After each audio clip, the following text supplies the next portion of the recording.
Kamu tahu gak, minuman beralkohol itu ternyata ditemukan secara nggak sengaja, tapi bukan sama manusia. Jadi ceritanya, ada simpanse yang makan buah plum yang udah terlalu matang dan mulai berfermentasi. Simpanse ini jadi agak aneh setelah makan buah itu. Nah, tanpa disadari, simpanse nunjukin proses yang nantinya dipakai manusia buat bikin bir, anggur, dan minuman beralkohol lainnya. Yang kita sebut sekarang sebagai proses fermentasi. Bukti pembuatan minuman beralkohol tertua ditemukan di Tiongkok sekitar 9.000 tahun lalu. Mereka bikin minuman dari beras, millet, anggur, dan madu. Dari Mesopotamia sampai Mesir kuno, bir jadi minuman sehari-hari, bahkan biasa jadi bekal kerja. Sementara di Yunani dan Roma, anggur lebih populer karena iklimnya cocok buat kebun anggur. Orang zaman dulu bikin alkohol dari apa aja yang tumbuh di sekitar mereka. Dari biji-bijian di Amerika Selatan, sampai getah kaktus di Meksiko. Bahkan pisang dan palem di Afrika Timur, dan beras di Jepang jadi sake. Awalnya, alkohol dianggap punya efek positif.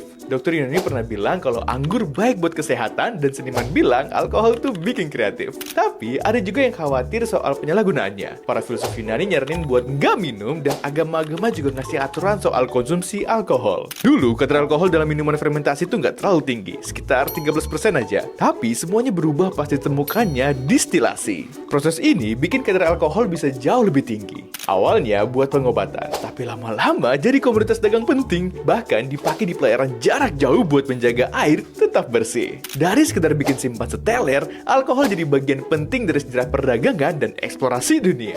Ya penting, tapi haram. Nah, menurut kamu, buah apa sih yang banyak di Indonesia yang berpotensi jadi alkohol juga?